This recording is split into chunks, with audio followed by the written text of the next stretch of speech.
talking NBA East playoffs, guys. We already talked about the Sixers a separate segment. Go look it up, folks. It's really quality work.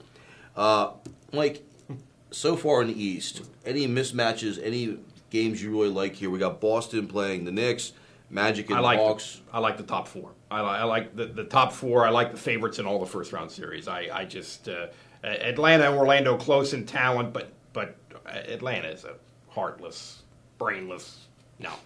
Yet they won 3 out of the 4 games this year. So, that's the regular season. Come on.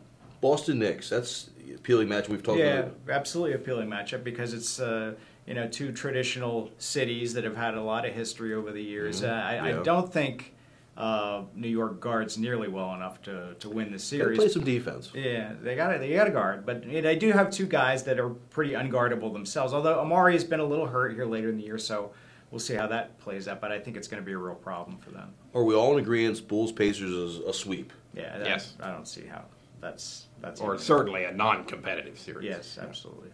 So we have the top teams. We're all certain agreements on this. We think the top teams in the East are going to make it through the first round. Right. Who we like advancing?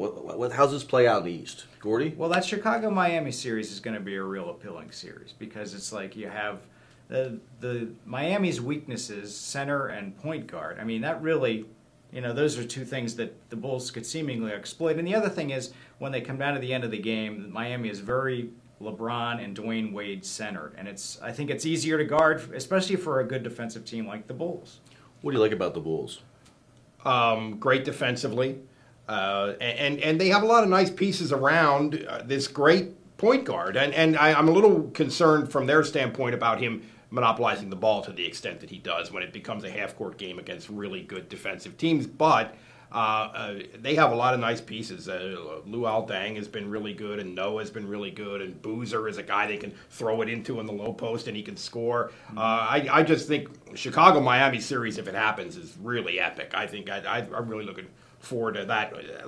That'll be a chess match in some ways, and a physical battle in some ways. That'll be terrific. I like their coach in Chicago, Tom Thibodeau. Absolutely. Done a phenomenal job. Very good defensive coach.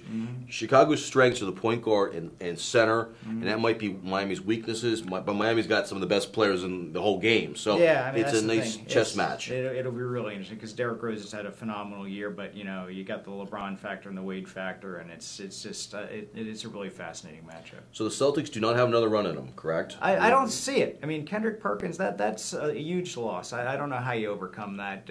I think they really hurt themselves by doing it. I think that they were looking long term and they needed to look more short term.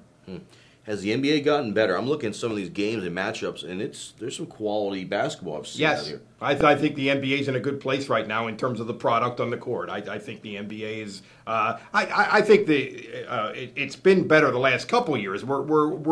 I think we're mostly away from this isolation. Yes. Everybody, 4 guys stand and watch another guy. I think we're mostly away from that. And I think I think these playoffs are really interesting. There's no way you can get around the 800-pound gorilla in the room. The regular season is twice as long as it ought to be, and that's just there's no way around that. But the product is good. It's good basketball.